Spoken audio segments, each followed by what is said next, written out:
గారి ఆధ్వర్యంలో జరిగినటువంటి మహానాడికి నక్కకి నాగలోకానికి ఉన్నంత తేడా ఉంది. అంటే మీరు పెట్టినటువంటి ఆ మీటింగ్ ఎంత ఇమ్మెచ్యూర్డ్గా ఉందంటే కొత్తగా రాజకీయాల్లోకి వచ్చిన వాళ్ళకి కూడా అరే ఎంత విజనరీని పక్కన పెట్టి చంద్రబాబు నాయుడు లాంటి ఒక వ్యక్తిని సీఎంని పక్కన పెట్టుకొని ఎలాంటి మాటలు మాట్లాడిస్తున్నారు, ఎలాంటి కామెడీ వ్యక్తులతో మాట్లాడించారు అన్నది రాష్ట్రంలో ఉన్నటువంటి ప్రజలందరూ గమనించారు. ఒక్కసారి అంటే మీ మహానాడు పెట్టుకోవడానికి మీ ఉద్దేశం ఏంటని మీరు పెట్టారు అనేది రాష్ట్రంలో ఉన్నటువంటి ప్రజలకైతే క్లారిటీ ఇచ్చారు. అందుకు మీకు ధన్యవాదాలు చెప్తాను. ఎందుకంటే మీరు ఈ 2 సంవత్సరాలు ఉద్ధరించిందేంటి, ఈ 2 సంవత్సరాలు రాష్ట్ర అభివృద్ధి కోసం చేసిందేంటి, ఈ 2 సంవత్సరాలు సంక్షేమం కోసం చేసిందేంటి అది చెప్పట్లేదు ఎక్కడానా. పోనీ రాబో రోజులలో ఏమన్నా చేస్తాము, రాబో రోజుల్లో ఉన్నటువంటి పథకాలు ఇవ్వలేనివి ఏమన్నా ఇస్తాము, మహిళలకి రక్షణ కల్పిస్తాము, ఇలాంటి మాటలు మాట్లాడలేదు. ఓన్లీ జగన్మోహన్ రెడ్డి గారిని తిట్టడానికి, జగన్మోహన్ రెడ్డి గారిని దూషించడానికి, జగన్మోహన్ రెడ్డి గారిని నానా మాటలు అనడానికి, జగన్మోహన్ రెడ్డి గారి కాలి గోటికి కూడా సమానం అవ్వనటువంటి వ్యక్తులతో మీరు మాట్లాడించి మీ స్థాయిని, మహానాడు స్థాయిని తగ్గించినటువంటి క్రెడిబిలిటీ ఎవరికన్నా దక్కుతుందయ్యా ఈ రాష్ట్రంలో అంటే మన సకల శాఖ మంత్రి లోకేష్ బాబు గారికి. ఇవాళ రాష్ట్రంలో ఉన్నటువంటి ప్రజలందరూ అంటే వాళ్ళంతా అమాయకులు అనుకొని వాళ్ళ చెవులో పూలు పెడదామని చెప్పేసి మీరు మాట్లాడుతున్నటువంటి మాటలన్నీ చాలా హాస్యాస్పదంగా ఉంది. 164 మంది ఎమ్మెల్యేలు ఉన్నప్పటికీ కూడా 1164 సార్లు జగన్మోహన్ రెడ్డి గారు జపం చేస్తున్నారంటే మీరు ఎందుకు మహానాడు పెట్టారు అనేది క్లారిటీగా అర్థమైపోయింది. స్త్రీ శక్తి కోసం మాట్లాడుతున్నారు. అక్కడ చాలా ఉద్ధారకులు, స్త్రీల కోసం పోరాడి శ్రమించినటువంటి ఉద్ధారకులు ఉన్నట్టు మాట్లాడుతున్నటువంటి మిమ్మల్ని కొన్ని మాటలు అడుగుతాను ఒక మహిళగా. స్త్రీ శక్తి అంటే మీ దృష్టిలో ఏంటి సార్? లోకేష్ బాబు గారు మీ దృష్టిలో ఏంటండి? మీ మహానాడికి మహిళలు రావట్లేదని చెప్పేసి మీరు మంది ఇచ్చినా రావట్లేదు, బిర్యానీలు ఇచ్చినా రావట్లేదు, జనాలు రావట్లేదని చెప్పేసి కొన్ని ఏరియాలో ఎంత సిగ్గు చేయడంటే రికార్డింగ్లు కూడా పెట్టి పిలిపించుకుందామని. అంటే మీకు ఒక స్త్రీకి మీరు ఇచ్చినటువంటి విలువ ఏంటనేది మీరు పెట్టినటువంటి రికార్డింగ్ డాన్సులను బట్టి అర్థమైపోతుంది కదండి. నాకు అర్థమవట్లేదు. ఒకసారి ఆలోచించాలి కదా. అంటే మీ స్త్రీ శక్తి ఎలా ఉంటదనంటే కనిపిస్తే ముద్దన్న పెట్టాలా లేకపోతే కడుపన్న చేయాలి, అది మీ దృష్టిలో స్త్రీ శక్తి. ఇంత దారుణమైనటువంటి పరిస్థితిలో ఉన్నారా? అసలు మీ ఆధ్వర్యంలో జరిగినటువంటి మహానాడు ఎందుకు పెట్టారు? చంద్రబాబు నాయుడు గారి క్రెడిబిలిటీని తగ్గించడానికే పెట్టినట్టు అనిపించింది నాకు. ఎందుకంటే అక్కడ జరిగినటువంటి మీ పర్ఫార్మెన్స్లు చూసి జగన్మోహన్ రెడ్డి గారికి కాదు భాస్కర్ అవార్డు ఇవ్వాల్సింది మీ తండ్రి కొడుకులకి ఇవ్వాలా. భాస్కర్ అవార్డు కానీ ఇంకంతకన్నా బెటర్ అవార్డులు ఏమన్నా ఉంటే అంత పర్ఫార్మెన్స్ చేశారు. అంటే ఈ పర్ఫార్మెన్స్ ఏదో రాష్ట్ర ప్రజలకి చేసినటువంటి సంక్షేమం మీదో అభివృద్ధి మీదో లేదు, మేము రాబో తరాలకి ఇది చేయబోతున్నామని చెప్పినటువంటి విషయంలో చేసినుంటే చాలా బాగుండేది. నిన్న అనిత గారు అంటున్నారు పార్లమెంటులో 33% పెట్టినా పెట్టకపోయినా మా లోకేష్ బాబు గారి నాయకత్వంలో 2029లో మేము చేయబోతున్నాము అని అన్నారు. అనిత గారు నేను ఒక మాట అడుగుతాను మిమ్మల్ని, అసలు మీకు హోంమంత్రి పదవి ఎలాగొచ్చిందో పోనీ అదన్నా మీకు క్లారిటీ ఉందా? మీరు జీవితాంతం రుణపడి ఉండాల్సింది జగన్మోహన్ రెడ్డి గారికి, లోకేష్ బాబు గారికో చంద్రబాబు నాయుడు గారికో కాదు. ఎందుకంటే ఆయన ఒక దళిత మహిళకి హోంమంత్రి పదవి ఇవ్వడం మూలాన మీకు ఆ పదవి ఇవ్వడం జరిగింది. అదే నిజంగా మీ మీద అంత ప్రేమ ఉన్నట్లయితే, అంత కన్సర్న్ ఉన్నట్లయితే మీకు గతంలో మంత్రి కూడా ఇవ్వలేదు కదా. అలాంటిది మీకు ఇవాళ హోంమంత్రి పదవి ఇచ్చారు అని అంటే అర్థం ఏంటంటే జగన్మోహన్ రెడ్డి గారి హయాం అంటే 2019 నుంచి 24 వరకు మహిళల కోసం ఆయన 33 ఏంటి 50% ఇచ్చినటువంటి వ్యక్తి. ఎంతో మంది హోంమంత్రులను చేశారు, ఎంతో మంది మంత్రులను చేశారు, ఎస్సీ కార్పొరేషన్ చైర్మన్ ని చేశారు, మహిళా కమిషన్స్ ఇచ్చారు, డైరెక్టర్స్ ఇచ్చారు, సర్పంచులు చేశారు, ఎక్స్ చైర్మన్లని చాలా మందిని చేశారు. సో ఇవాళ ఏది పడితే అది మాట్లాడాలి, జగన్మోహన్ రెడ్డి గారిని విమర్శించాలి, జగన్మోహన్ రెడ్డి గారిని తిట్టాలి. మహానాడు ఏందయ్యా అంటే 4 తిట్లు, 4 బూతులు, 4 విమర్శలు, పార్టీ మీద 4 నిందలు. ఇది మీ మహానాడు. ఒకటి మీరు ఆలోచించుకోవాలి, 175 నియోజకవర్గాలకు సంబంధించిన ఎమ్మెల్యేలను ఒక రూమ్ లో కూర్చొని పెట్టి జగన్మోహన్ రెడ్డి గారు మీటింగ్ పెడితే మీ మహానాడు కొట్టుకుపోయింది అని ఎవరు కూడా పాపం అన్ని ఛానల్లో వేశారో లేదో కూడా నాకు తెలియదు. అది జగన్మోహన్ రెడ్డి గారి స్టామినా. ఏదో సిద్ధం, మేము చర్చకు నేను సిద్ధం అని మాట్లాడుతున్నారు లోకేష్ బాబు గారు. ఓకే ఫైన్, దేని మీదైనా మీరిచ్చే సంక్షేమం మీద కానీ, మీరు ఇప్పుడు వరకు తెచ్చినటువంటి అభివృద్ధి కానీ, కంపెనీలు కానీ, యువతకి ఇచ్చినటువంటి ఉద్యోగాలు కానీ, మహిళలకు ఇచ్చినటువంటి భరోసాలు కానీ, ఏ చర్చకైనా కూడా మీరు ఒక్కసారి ఎమ్మెల్యే కదా అయ్యారు. మా దగ్గర ఉన్నటువంటి ఎమ్మెల్యేలో ఒక ఎమ్మెల్యే వస్తారు, చేతనైతే వాళ్ళతో సమాధానం చెప్పండి, వాళ్ళతో చర్చల్లో కూర్చోండి మీరు, అప్పుడు అర్థమైపోతుంది కదా. అంటే మిడిమిడి జ్ఞానంతో హాఫ్ నాలెడ్జ్ మాటలు మాట్లాడితే రాష్ట్రంలో ఎవరు గమనించుకోరు. మనం ఏది చేసినా అంబేద్కర్ గారు రాసినటువంటి రాజ్యాంగం కాదు, నేను రాసుకున్నటువంటి రెడ్ బుక్ రాజ్యాంగమే రాష్ట్రంలో వెళ్ళాలి, రాష్ట్రంలో నడవాలి అని మీరు చేస్తున్నటువంటి ఈ ప్రయత్నం ఏ రోజైతే మీ రెడ్ బుక్ పట్టుకున్నారో ఆ రోజే మీ పార్టీకి మీకు భూస్థాపితం చేసుకున్నటువంటి రోజని మీరు ఇప్పటికీ కూడా గమనించలేకపోతున్నారు. పరిపాలన ఎంత వైఫల్యంతో ఉంది అనేది ఇవాళ గ్రౌండ్ లెవెల్లోకి అడిగితే తెలుస్తుందండి. మీరేదో మహానాడు పెట్టుకొని 4 మందితోటి ఇష్టం వచ్చినట్టు 4 మాటలు తిట్టించినంత మాత్రాన కాదు కదా. ఇప్పటి వరకు ఆడబిడ్డకి 1500 రూపాయలు ఇస్తానన్నారు, ఇచ్చారా? అదేవిధంగా 3 సిలిండర్లు ఇస్తానన్నారు, ఇచ్చారా? అదేవిధంగా తల్లికి వందనం అని చెప్పేసి ఇస్తామని చెప్పేసి 20 లక్షల దాకా కట్ చేసినటువంటి మహానుభావులు మీరు. మహిళల్ని మోసం చేసినటువంటి ఏకైక పార్టీ ఏదంటే టీడీపీ పార్టీ అని రాష్ట్రంలో ఉన్నటువంటి మహిళల్ని అడగండి, మేం చెప్పడం కాదు. గ్రౌండ్ రియాలిటీ తెలుసుకోకుండా ఇవాళ సూపర్ 6 సూపర్ హిట్ అంటే ఎక్కడ మీరు సూపర్ 6 ఇచ్చారు, ఏ ఆడబిడ్డకి ఇచ్చారు, ఎంతమంది అకౌంట్లలో డబ్బులు వేశారు? ఒక శ్వేతపత్రం రిలీజ్ చేయండి. అసలు శ్వేతపత్రాలకి బ్రాండ్ అంబాసిడర్ కదా మన చంద్రబాబు నాయుడు గారు. వచ్చినటువంటి ఈ 22 నెలల కాలంలో ఒక్క శ్వేతపత్రం కూడా రిలీజ్ చేయకపోయారు. ఎందుకంటే ఏమన్నా చేస్తే కదా, ఏమన్నా చేస్తే మీరు రిలీజ్ చేయడానికో లేకపోతే ఇట్లాంటి మహానాళ్ళు చెప్పుకోవడానికో. ఒక్క మాట అడుగుతున్నాను లోకేష్ బాబు గారిని, ఎన్టీ రామారావు గారు చేసినవి చెప్పుకోవడం కాదు సార్. లోకేష్ బాబు గారు, మీ నాన్నగారు తెచ్చినటువంటి ఒక్క పథకం చెప్పండి తక్కువని.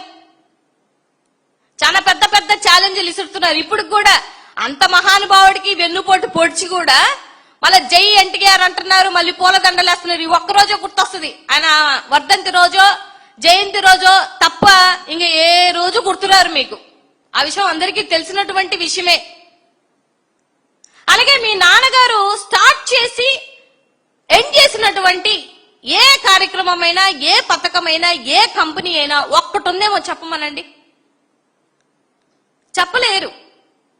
ఎందుకంటే ఇప్పుడు వరకు 15 సంవత్సరాలు సీఎంగా, 40 సంవత్సరాల రాజకీయ చరిత్ర, విజనరీ అని చెప్పుకుంటున్నటువంటి చంద్రబాబు నాయుడు గారు చేసినటువంటి, స్వచ్ఛందంగా చేసినటువంటి ఒక్క పథకం కూడా లేదు.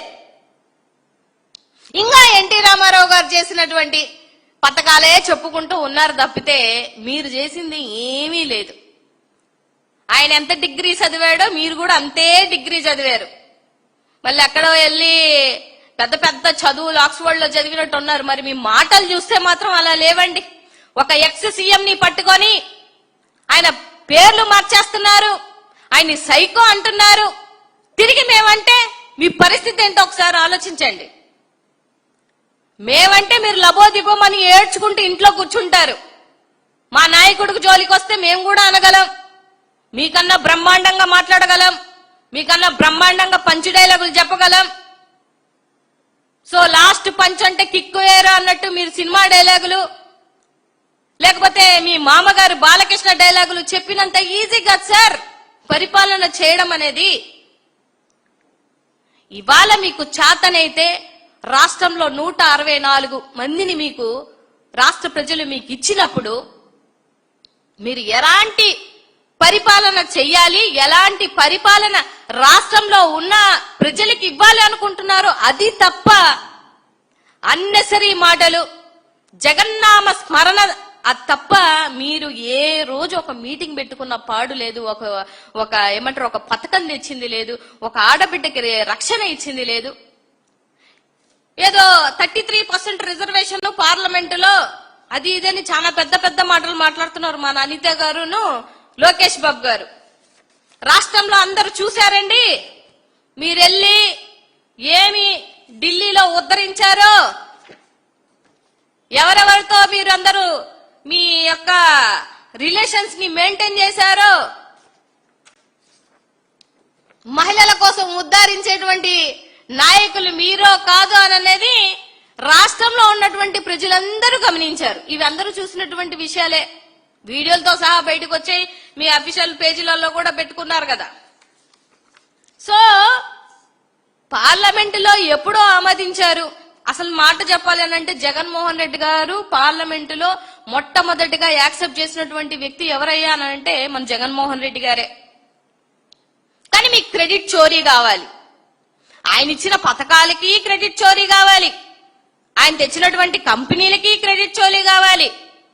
లాస్ట్ కి చివరికి ఇది అందరూ ఆమోదించినటువంటి విషయం అయినప్పటికీ కూడా లేదు లేదు ముందే మేము మాట్లాడేశాము, ముందే మేము మహానాడులో చెప్పేశాము, ఈ క్రెడిట్ అంతా మేమే లాక్కోవాలని కక్కుర్తి పడుతున్నారు. చూశారు ఇక్కడండి లోకేష్ బాబు గారి ఆధ్వర్యంలో జరిగినటువంటి మహానాడు యొక్క విలువ ఎంత దిగజారిపోయిందో అర్థమవుతున్నటువంటి విషయం. ఎంత నిసిగ్గుగా, ఇవి కాకుండా 143 పథకాలు, 50 సంవత్సరాలు దాటినటువంటి ఎస్సీ ఎస్టీ మహిళలకి 4,000 రూపాయలు పెన్షన్ ఇచ్చారా, ఇస్తున్నారా, ఇచ్చే ఉద్దేశం ఏమన్నా ఉందా? అది చెప్పరట మహానాడులో, అది చెప్పరట. ఇలాంటి వాటి కోసం ఏం మాట్లాడరంట. ఆశ్చర్యమైనటువంటి విషయం ఏంటంటే అసలు మహానాడు ఎందుకు పెట్టుకున్నారయ్యా అంటే డిఎస్సిలో ఏదైతే మీ బాగోతాలన్నీ బయటపడితే దాన్ని డైవర్ట్ చేసుకోవడానికి మహానాడు హఠావుటిగా పెట్టుకున్నారు. నేనొకటే స్ట్రైట్ అవే అంటే ఆ శాఖకు సంబంధించినటువంటి మంత్రి మీరే కదా లోకేష్ బాబు గారు. మరి డిఎస్సి ప్రశ్నాపత్రం అప్లోడ్ చేసినటువంటి వ్యక్తులకి ఫస్ట్ ర్యాంకులు ఎలాగొచ్చాయో మరి మీరే చెప్పాలి. రాష్ట్రంలో ఉన్నటువంటి ప్రజలందరూ కోడే కూస్తున్నారు. మెగా డిఎస్ఏ లేకపోతే దగా డిఎస్ఏ అని చెప్పేసి మిమ్మల్ని అడిగి కడుగుతున్నారు. వాటికి సమాధానం చెప్పేటువంటి ధైర్యం మీ దగ్గర ఉందా? వాటికి మాత్రం సమాధానం చెప్పరు. ఎందుకనంటే జగన్మోహన్ రెడ్డి గారు జపం చేసుకుంటూ, జగన్మోహన్ రెడ్డి గారు 4 బూతులు తిట్టుకుంటూ, తల్లి చెల్లి. నేను ఒకటి అడుగుతున్నాను సార్, ఈ రాష్ట్రంలో ఉన్నటువంటి ప్రజలందరికీను, అసలు మీ అత్త ఎవరో ఈ రాష్ట్రంలో, మీ నాన్నగారికి ఓ చెల్లుంది, ఒక అన్నయ్య ఉన్నారు, వాళ్ళ పేర్లన్నా ఎవరికన్నా తెలుసా? ఎవ్వరికీ తెలీదు. జగన్మోహన్ రెడ్డి గారి తల్లిని పదే పదే ఏ డిబేట్ లో చూసినా తల్లి చెల్లి అంటున్నారు, ఏ మీటింగ్ లో చూసినా తల్లి చెల్లి అంటున్నారు. చనిపోయినటువంటి రాజారెడ్డి కోసం మాట్లాడతారు, రాజశేఖర్ రెడ్డి గారి కోసం మాట్లాడుతున్నారు. ఇవి మీ విలువలు, మీ విశ్వసనీయత, మీ పార్టీ సిద్ధాంతాలు, మీ పార్టీ సాంప్రదాయాలు ఏందయ్యానంటే తల్లి ఎవరికైనా తల్లే. మరి మీకు మాత్రం లోకంలో, ప్రపంచంలో లోకేష్ బాబు గారికి ఒక్కరికే తల్లి ఉన్నట్టు ఆవిడ తల్లినంటే మీరు ఎంత బాధపడుతున్నారో ఈ 22 నెలల కాలం 2 సంవత్సరాల నుంచి మరి జగన్మోహన్ రెడ్డి గారిని తల్లిని మాట్లాడుతున్నారే. ఆవిడ ఏ రోజు రాజకీయాల కోసం మాట్లాడినటువంటి వ్యక్తి కాదే. భారతమ్మ కోసం మాట్లాడుతున్నారే. ఇంట్లో ఉన్నటువంటి మహిళల్ని తీసుకొని వచ్చి అడ్డగోలుగా బూతులు తిట్టిస్తున్నారే. మీకు సపోర్ట్ గా ఉన్నటువంటి షర్మిల గారిని కూడా మీరు ద్రోహులు. ఎంత ద్రోహులు అంటే పాపం మీకోసమే పోరాటం చేస్తుంది ఆవిడ. అయినా కూడా ఆవిడ్ని ఎక్కడ వదలకుండా తల్లి చెల్లి అని తప్పుడు మాటలు మాట్లాడిస్తూ తప్పుడు కూతలు కూయిస్తున్నటువంటి మిమ్మల్ని ఏమనాలి సార్? ఇది రాజ్యాంగబద్ధమైనటువంటి రాజకీయమేనా అంటారు? గొడ్డల పార్టీ అని పదే పదే నిందిస్తూ మాట్లాడుతున్నారు. మరి మీది వెన్నుపోటు పార్టీ కాదా సార్? వెన్నుపోటు కత్తి. మీ పార్టీ గుర్తు సైకిల్ తీసేసి వెన్నుపోటు కత్తి అని పెట్టుకోండి, సరిపోతుంది. అంటే రౌడీ రాజకీయాలు మీరే చేస్తారు, దందాలు మీరే చేస్తారు, హత్యలు మీరే చేస్తారు. కానీ నిందలు మాత్రం జగన్మోహన్ రెడ్డి గారి మీద, పార్టీ మీద వేయడానికి ముందుంటుంది వాళ్ళ ఐటీడీపీ గాని, లోకేష్ బాబు గారు గాని. ఇవాళ మీరేదో జాతీయ వర్కింగ్ ప్రెసిడెంట్ అయిపోయి మీ ఆధ్వర్యంలో నేను కూడా అనుకున్నాను చాలా మంచిగా చేస్తారు ఈయన, చూద్దాము అని చేసి ఏమీ లేదు. మీ విలువలు తగ్గించేసి ఆడబిడ్డ నిధి ఇవ్వలేక స్త్రీ శక్తి అని పేరు చెప్పుకొని ఇవాళ మీకు స్త్రీ శక్తి అంటే యంత్రాలు అయితే పిల్లలు కనేటువంటి యంత్రాలు. మీరు 30,000 40,000 ఇస్తే ఆ 40,000 30,000 తీసుకొని పిల్లలు కనే యంత్రాలుగా గుర్తిస్తారు. లేదంటే మీ మామ చెప్పినట్టుగా అయితే కనిపిస్తే ముద్దన్న పెట్టాలా లేకపోతే కడుపన్న చేయాలన్న విధంగానే ఇవాళ మహిళల్ని మీరు తీర్చిదిద్దారు అని అంటే ఇంక ఏం చెప్పాలి చెప్పండి? మీరు ఎక్కడ మహిళల కోసం పోరాటం చేస్తున్నారో చెప్పండి. మీరు తెచ్చినటువంటి కొత్త చట్టాలు ఏమన్నా ఉంటే ఒక్కటి చెప్పండి. ఇవాళ దిశ యాప్ అని చాలా మంచి యాప్. దాని ద్వారా ఎంతో మంది ఆడబిడ్డలు కాపాడినటువంటి ఒక కొత్త ఆలోచన విధానం జగన్మోహన్ రెడ్డి గారు చేసింది. అది తీసేసి శక్తి యాప్ అని ఏదో తెచ్చుకున్నారు. పేరు ఒక్కటే మార్చారు. నేను ఈ రాష్ట్రంలో ఉన్నటువంటి ప్రజలకి చెప్పేది ఏంటంటే అన్ని జగన్మోహన్ రెడ్డి గారు తెచ్చినటువంటి పథకాలకి ఇంకొక రూపాయి పెంచి ఇచ్చి వస్తామని చెప్పి ప్రామిసులు చేశారు తప్ప ఇవాళ వాళ్ళు ఇచ్చినటువంటి సూపర్ 6 చేయరు, 143 పథకాలు చేయరు. ఆడబిడ్డకి 1,500 ఇవ్వలేని వాళ్ళు 3 బిడ్డల్ని కంటే 30,000 ఇస్తాను, 4 బిడ్డల కంటే 40,000 ఇస్తాను అని అంటే ఎవరు నమ్ముతారండి? నాకు తెలియగడుగుతాను. అంటే మీరు చిట్ట చివరి వరకు ఎవరినయ్యా వీళ్ళు మోసం చేసేదంటే రాష్ట్రంలో ఉన్నటువంటి 2.5 కోట్ల మహిళల్నే. వీళ్ళ టార్గెటే మహిళలు. అది రాజకీయంగా ఎదగనియ్యరు, సామాజికంగా ఎదగనియ్యరు, ఎడ్యుకేషన్ విధంగా ఎదగనియ్యరు అని పదే పదే మీ యొక్క పరిపాలనలో గాని మీ మాట తీరులో గాని అదే గమనిస్తున్నాం. కాబట్టి ఇవాళ మీ మహానాడికి ఉన్నటువంటి విలువ ఏంటి, విశ్వసనీయత ఏంటనేది రాష్ట్రంలో కనిపిస్తుంది కదా. ఇంకా హోంమంత్రి అనిత గారు అంటారా, ఆవిడ ఎందుకుందో కూడా ఆవిడకి కూడా తెలియదు.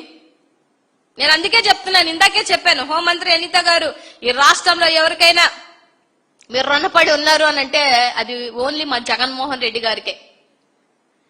ఎంత తెలివి మీరిపోయారంటే హోంమంత్రి అనిత గారు విషయాలు బయటకు వస్తుంటే మనం ప్రశ్నిస్తున్నాం మీడియా ముందుకని చెప్పి ఆవిడ సొంత నియోజకవర్గంలోని రీసెంట్ గా ఒక మైనర్ బాలిక మీద కూడా రేపు జరిగితే కూడా బయటికి రానియకుండా చేసినటువంటి మేధావితనం ఆవిడది. కానీ అఫ్ కోర్స్ బయటకు వచ్చేసింది, ఎఫ్ఐఆర్ కాపీలతో సహా బయటకు వచ్చేసాయి. అంటే మీరు మీలాంటి వ్యక్తులందరూ వచ్చేసి మహిళల కోసం మాట్లాడుతుంటే మహిళలు నవ్వుతున్నారండి. అట్లీస్ట్ మీకు ఇచ్చినటువంటి పదవి కన్నా న్యాయం చేయండి హోంమంత్రి గారు.